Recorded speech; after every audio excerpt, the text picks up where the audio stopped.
له ولي من الذل وكبره تكبيرا الله أكبر كبيرا الحمد لله كثيرا سبحان الله بكرة وأصيلا. فأعوذ بالله السميع العليم من الشيطان الرجيم. بسم الله الرحمن الرحيم. شهر رمضان الذي أنزل فيه القرآن هدى للناس وبينات من الهدى والفرقان فمن شهد منكم الشهر فليصم. صدق اللہ العظیم.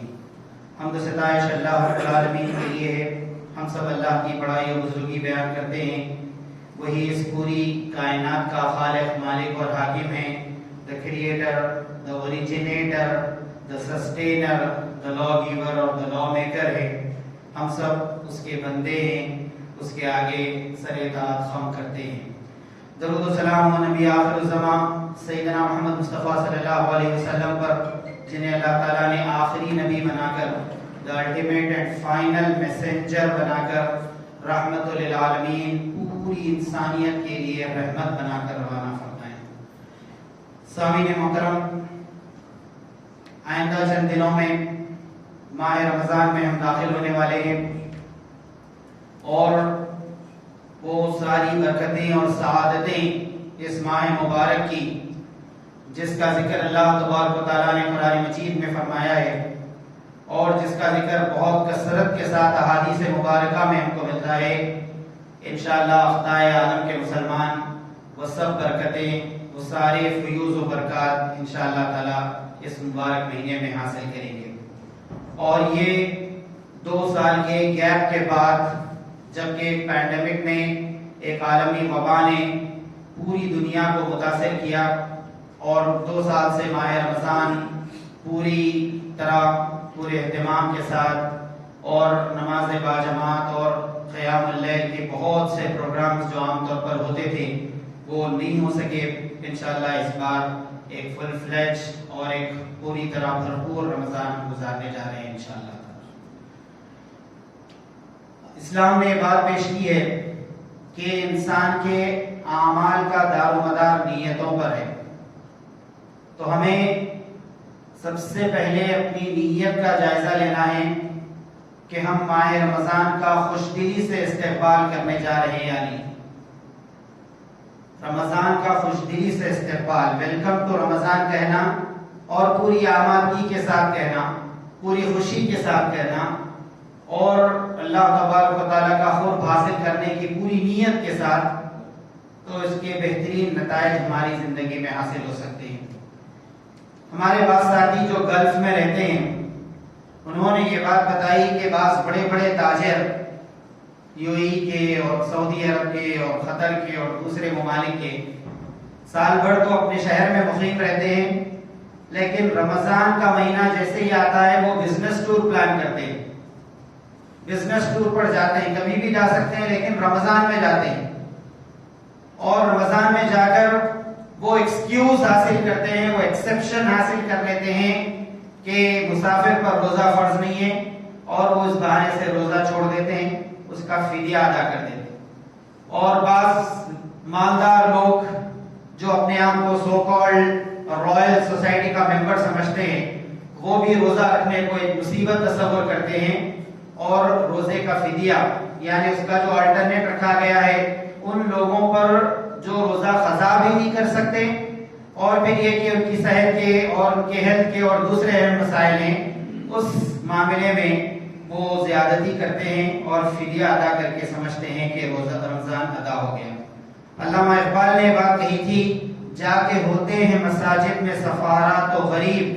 زحمت روزہ جو کرتے ہیں گوارا تو غریب، نام لیتا ہے اگر کوئی ہمارا تو غریب، پردہ رکھتا ہے اگر کوئی تمہارا تو غریب، عمرہ نشہ دولت میں غافل ہم سے، زندہ ہے ملت بیضا غربا کے دم سے. بہت درد بھرے الفاظ میں انہوں نے کہا تھا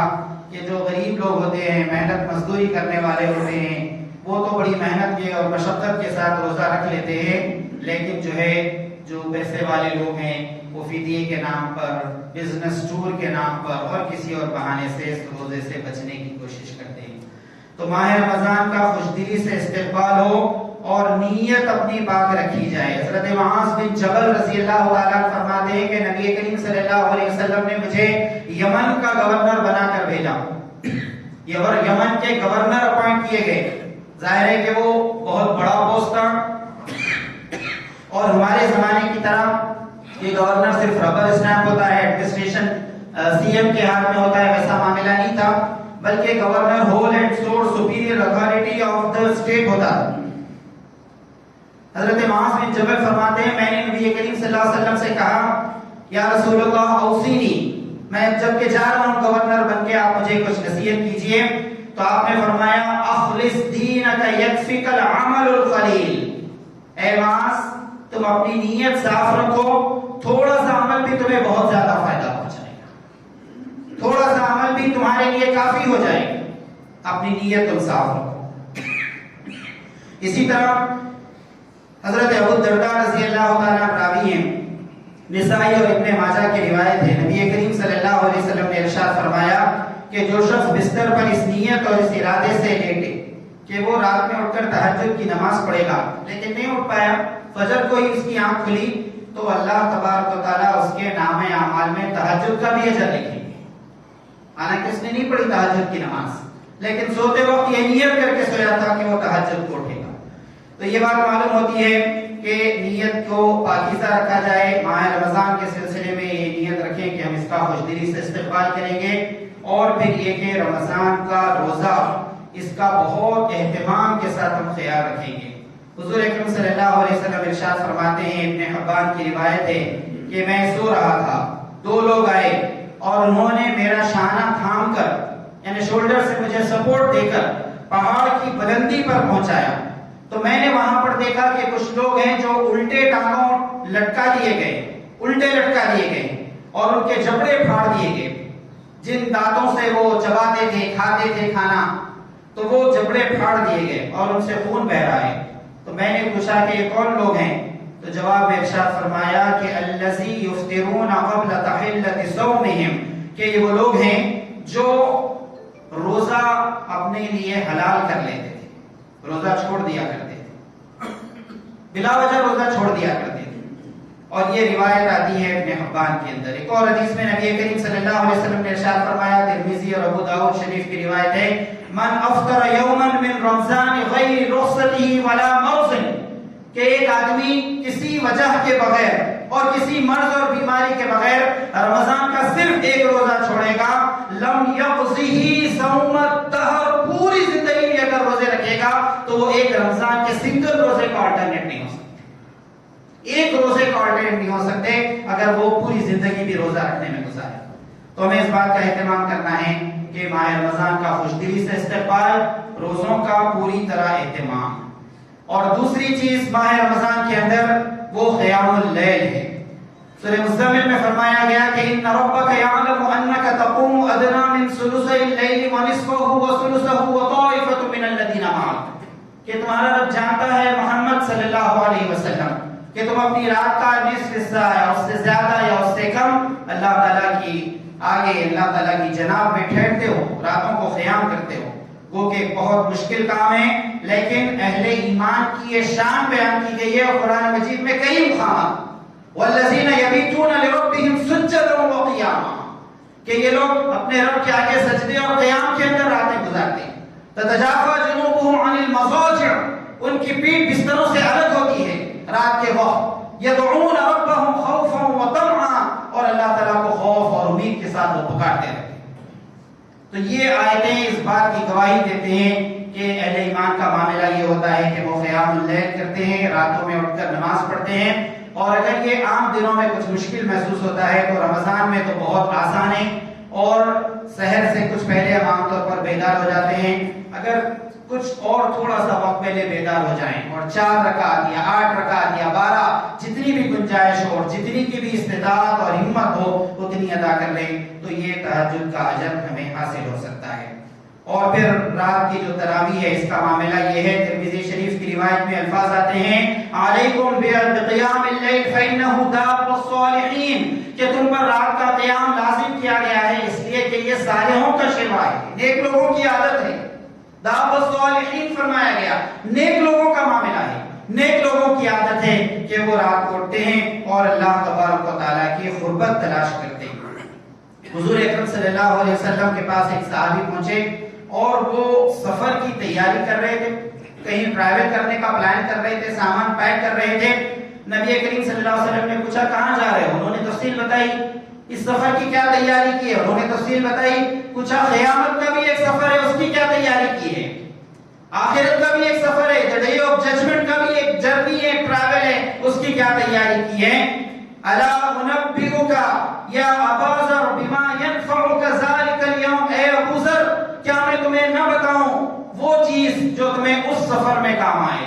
the final and ultimate journey کے اندر، قیامت کے سفر میں تمہیں کام آئے، کیا میں تمہیں وہ بات نہ بتاؤں؟ پہلی بات آپ نے ارشاد فرمائی کہ قیامت کے دن کی شدت سے بچنے کے لیے کسی گرم دن کا روزہ رکھو۔ آپ نے فرمایا قیامت کے دن کی شدت،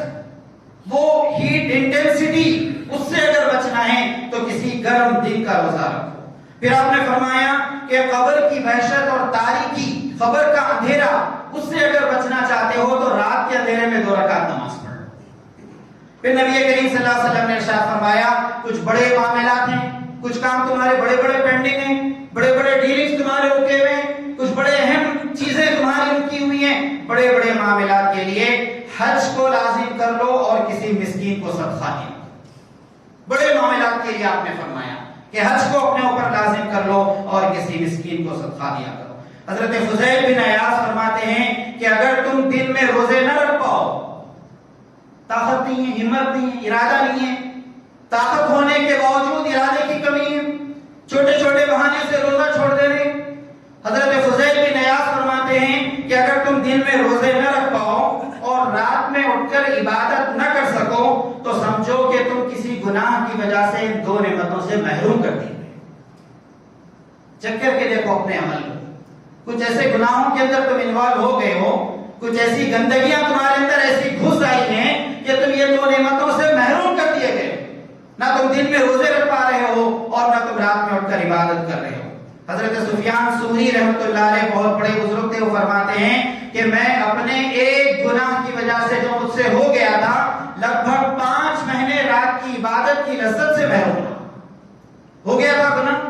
اور اس کا ایسا اثر، اس کا ایسا امپیکٹ پڑا کہ میں راتوں میں اٹھ کر نماز نہیں پڑھ سکا، اور 1-2 دن کا معاملہ نہیں ہوا بلکہ زمانے تک یہ معاملہ۔ امام غزالی علیہ رحمہ فرماتے ہیں کہ بہت سے لقمے تہجد کے لیے رکاوٹ بن جاتے ہیں اور بہت سی نگاہوں کی خرابیاں لمبی صورتیں پڑھنے سے روک دیتی ہیں۔ بہت معنی خیز، بہت بڑا میسج اپنے اندر رکھتا ہے امام غزالی علیہ رحمہ کا ایک سینٹنس۔ انہوں نے فرمایا، میں اسے پھر سے ریپیٹ کر رہا ہوں کہ بہت سے لقمے ایسے ہیں، بہت سے غذا، بہت سا فوڈ جو آدمی کھاتا ہے، کھانا کھاتا ہے، وہ اسے رات کی تہجد پڑھنے سے روک دیتے ہیں، اور بہت سی نگاہیں ایسی ہوتی ہیں، نگاہوں کا بھٹکنا، نگاہوں کا غلط جگہوں پر جانا، غلط چیزیں دیکھنا، غلط چیزیں ڈاؤن لوڈ کر لے کے رکھنا اپنے فون میں، گیلری میں، اور اسے دیکھتے رہنا۔ امام غزالی علیہ رحمہ فرماتے ہیں کہ یہ لمبی صورتیں پڑھنے میں رکاوٹ بنتی ہے۔ بندہ ایک حرام لقمہ کھاتا ہے اور ایک گناہ کا ارتکاب کرتا ہے، اور اس جرم کی سزا دنیا میں یہ ملتی ہے کہ برسوں کی رات کی عبادت سے محروم کر دیا جاتا ہے۔ تو جس طرح نماز کا یہ اثر ہوتا ہے کہ نماز فحش اور بری چیزوں سے روکتی ہے، اس طرح گناہ کا یہ اثر ہوتا ہے کہ گناہ نیکیوں سے روکنے والا بن جاتا ہے۔ تو ہمیں اس بات کو بار بار چیک کرنا ہے کہ ہمارے رمضان کے معاملے میں ہماری نیتوں کا کیا معاملہ ہے، ہمارے عزم اور ہماری پلاننگ کا کیا معاملہ ہے، اور پھر یہ کہ اس کے ذریعے سے ہم نے اب اس ماہ مبارک سے کتنا فائدہ اٹھانے کا فیصلہ کیا ہے، کیا ہمارا ڈیسیشن ہے۔ اس بات کو ہمیں چیک کرنا ہے، اور سامنے کا کوئی آدمی نہیں چیک کر سکتا، آپ کے پیرنٹس نہیں چیک کر سکتے، آپ کے امیر نہیں چیک کر سکتے، آپ کے ذمہ دار اس بات کو نہیں چیک کر سکتے، آپ کو خود چیک کرنا ہے اپنے دل کو ٹٹول کر کہ رمضان جو آنے والا ہے 1-2 دن میں، اس ماہ رمضان میں ہم نے اپنی غلط عادتوں کو، اپنے گناہوں کی عادتوں کو، اپنے بیڈ ہیبٹس کو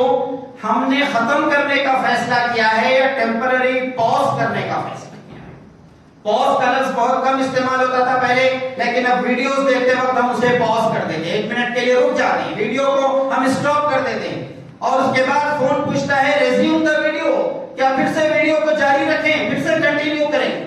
تو ہم اپنی بری عادتوں کو، ہم اپنی عبادت کی کمزوریوں کو اس ماہ مبارک میں ختم کر رہے ہیں، ڈیلیٹ کر رہے ہیں، یا پھر پوز کر رہے ہیں۔ بس تھوڑے دن کا معاملہ ہے، اس کے بعد رمضان جائے گا اور پھر اس کے بعد ہمارے وہی شب و روز۔ کیا اس طرح کا معاملہ ہے؟ کسی بھی محلے میں جا کر، مسلم محلے میں جا کر ایک حجام سے پوچھئے، باربر سے پوچھئے، ہیئر کٹنگ سیلون میں جا کر اس کا انٹرویو لیجئے، سال بھر میں کون سا دن ہے جس میں تم سب سے زیادہ کماتے ہو؟ وہ آپ کو یہ جواب دے گا کہ وہ شوال کی رات ہے، عید کی رات ہے، جس میں سب سے زیادہ پیسہ کماتا ہوں۔ پوری رات دکان کھلی رہتی ہے اور پوری رات مسلم نوجوان آتے ہیں شیونگ کرانے، کلین شیو، وہ داڑھی جو ٹیمپرری تھی رمضان کی وہ رخصت ہو جاتی ہے، ابھی عید کی نماز بھی نہیں ہوئی۔ تو ایک سنت ہے، مولانا عاقل صاحب علیہ رحمہ فرماتے تھے کہ داڑھی ایک سنت ہے، اور اس پر اس طرح تم پھیرتے ہو تو داڑھی پر اس طرح نے، نبی کی سنت پر اس طرح پھیرتے۔ اس کے سائز کے بارے میں اختلاف ہو سکتا ہے، اس کی ایک مشت ہونا یا اس سے چھوٹے اور زیادہ ہونے میں فقہاء کے درمیان اختلاف ہے، ہم اس مسئلے میں نہ پڑیں، لیکن یہ کہ ایک آدمی اس طرح پھیرتا ہے تو گویا وہ ایک سنت کے اوپر اس طرح پھیرتا ہے۔ ایک اور بات جو اس موقع پر آپ کے سامنے رکھنی ہے، ابتدا کی جو آیت پڑھی گئی شہر رمضان الذی انزل فیہ القرآن، کہ رمضان وہ مبارک مہینہ ہے جس میں اللہ تعالیٰ نے قرآن مجید نازل کیا ہے، تو گویا ماہ رمضان کے روزے قرآنی امت بناتے ہیں، ایک ایسی قوم کو تیار کرتے ہیں جو قرآنی قوم ہے، قرآنی جنریشن ہے، اس کو تیار کرتے ہیں۔ نبی کریم صلی اللہ علیہ وسلم کو حامل قرآن بننے کے لیے، یعنی آپ کے دل پر، آپ کے قلب مبارک پر قرآن کو نازل کرنے سے پہلے آپ کو غار حرا میں بلایا گیا، کثرت سے روزے رکھائے گئے، راتوں کا قیام کروایا گیا، اور اس کے بعد فرمایا گیا کہ ہم نے ایک ایسا کلام، ایک ایسی کتاب، ایک ایسی قرآن آپ کے دل پر نازل کی ہے جو نبی کے دل پر نازل کرنے کے بجائے اگر کسی پہاڑ پر نازل کرتے تو لرأیتہ خاشعا متصدعا من خشیۃ اللہ، تم دیکھتے کہ پہاڑ اس قرآن کی ہیبت سے ٹکڑے ٹکڑے ہوتے۔ اس بھاری کلام کو نبی کریم صلی اللہ علیہ وسلم کے قلب پر، آپ کے دل پر اتارنا، تو آپ کو روزے رکھوائے گئے، آپ کو راتوں کا قیام کروایا گیا، لمبا لمبا قیام غار حرا کے اندر آپ نے کیا، دیکھیے وہ قرا کے اندر۔ اسی طرح نبی کی امت کو یہ بات بیان کی گئی کہ اس مبارک مہینے میں قرآن نازل ہوا، تم چاہتے ہو کہ اس قرآن کے وارث بنو، اگر تم چاہتے ہو کہ اس قرآن کے حامل بنو، اگر تم چاہتے ہو کہ ریپریزنٹیٹیو آف قرآن بنو، اس قرآن کے علمبردار بنو، تو ماہ رمضان کے 29 یا 30 روزے تمہیں اس کام کے لیے تیار کریں گے۔ تمہارا اٹیچمنٹ قرآن مجید سے بڑھے گا اور ایک تم قرآنی امت بنو گے، اور اگر تم یہ نہیں کرو گے تو پھر تمہاری مثال ان یہودیوں کی سی ہو جائے گی جنہیں کتاب دی گئی لیکن انہوں نے جانوروں کا رویہ اختیار کیا، the behavior, the attitude of animal اختیار کیا، اور قرآن مجید نے جس جانور کی مثال دی وہ گدھے یا ڈونکی کی مثال دی۔ کمثل الحمار يحمل اسفارا، ایک گدھا ہے جس کی پیٹھ پر کتابیں رکھی گئی ہیں، وہ کتابیں بڑی قیمتی ہیں، بڑی امپورٹنٹ ہے، لیکن گدھے کی پیٹھ پر ہیں، وہ ان سے کوئی فائدہ نہیں اٹھا سکے گا، 100 کلومیٹر بھی چلے گا وہ کتابیں لے کر تو گدھے کا گدھا ہی رہے گا۔ کمثل الحمار، ایک گدھے کی مثال۔ تو اگر کوئی قوم اس قرآن مجید کی دولت سے استفادہ نہ کرے، اس کے معنی، اس کے ترجمے پڑھ کر، اس کی تفسیر پڑھ کر اپنی زندگیوں میں انقلاب نہ لا سکے، ایک قرآنی امت نہ بن سکے، تو پھر وہ یہودیوں کی مثال ان پر فٹ ہوگی۔ کمثل الحمار يحمل اسفارا، حیوانیت یا اینیمل بیہیویئر یہ ہے کہ آدمی کو نفع اور نقصان کے علاوہ کوئی چیز موٹیویٹ نہ کر سکے۔ جانور کا یہ معاملہ ہوتا ہے کہ وہ اتنی دور چلے گا، اتنی محنت کرے گا تو مالک اتنی گھاس دے گا، اتنا غلہ اسے دے گا، اتنی چیزیں اسے کھلائے گا، بس یہ نفع اور نقصان وہی چیز اسے موٹیویٹ کرتی ہے۔ یہ حیوانیت کا مقام ہے۔ انسانیت کا مقام یہ ہے کہ انسان ایک اونچے مقام پر اٹھے اور پھر ایسی چیزیں جو غیب میں ہیں، جو ایمان بالغیب کے زمرے میں آتے ہیں، ان پر ایمان لائے، اپنی عقل اور فکر کو استعمال کرے، اور آخرت کے جو وعدے اللہ تعالیٰ نے کیے ہیں ان وعدوں کو یقین جانتے ہوئے، صحیح جانتے ہوئے وہ دن بھر روزہ رکھے، بھوکا پیاسا رہے، راتوں میں عبادت کرے، اور اس کے ذریعے سے اللہ تبارک و تعالیٰ کا قرب حاصل کرے، تو یہ انسانیت کا بہت اونچا درجہ ہے۔ ہم اس بات کو طے کریں کہ اس ماہ مبارک کے اندر ہم اپنی ملت کی شبیہ کو تبدیل کریں۔ ایک غیر مسلم میکینک نے مجھ سے کہا کہ رمضان آ رہا ہے اور پتہ نہیں آپ لوگوں نے کیا تیاری کی ہے، میں نے تو بہت تیاری کی ہے اور میں فلاں اور فلاں ہوٹل کی حلیم کھانے والا ہوں،